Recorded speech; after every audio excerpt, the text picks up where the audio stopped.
Hello everyone, good morning. আজকে day 13 October আর বাজে সকাল 11:30।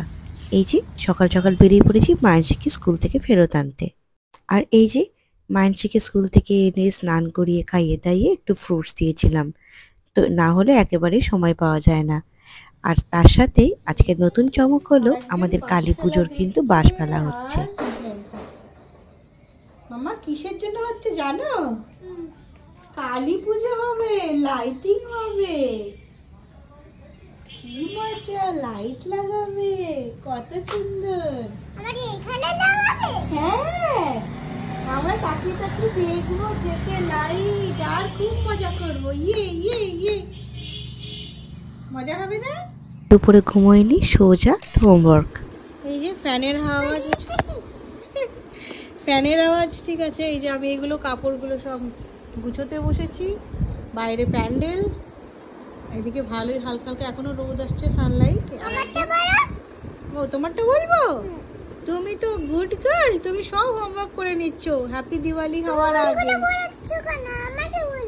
ও হ্যাঁ, ওগুলো কেন বললাম, সরি।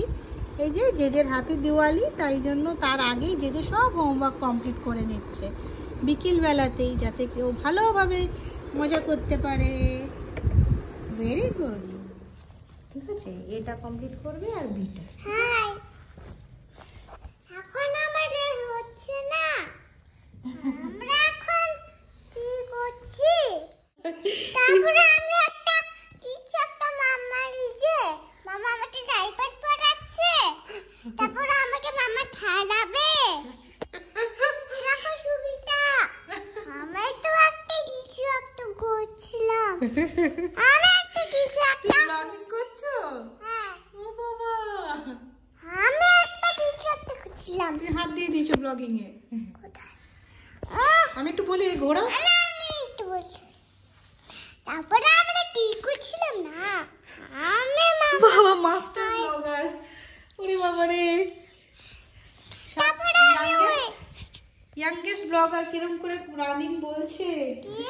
তোর আমি কি বলি, এই যে আমি তো কিছু একটা শুনছি। দেখো এখন আমি একটা দুষ্টু করেছি। এই যে ঘরের মধ্যে প্লাস্টিক ফেলে রেখেছি, এখন আমি একটা কিছু না বাইরে দেখাচ্ছে। দেখি দেখি হয়ে গেছে মা, দেখি কি হয়েছে। তুমি তো হোমওয়ার্ক। ব্যাস এই করতে করতেই হয়ে গেল সন্ধে। আর আজকে মায়ানসী আমার থেকে রোজ দেখতে দেখতে নিজেই হয়তো একটু সংক্ষিপ্ত হয়ে পড়েছে।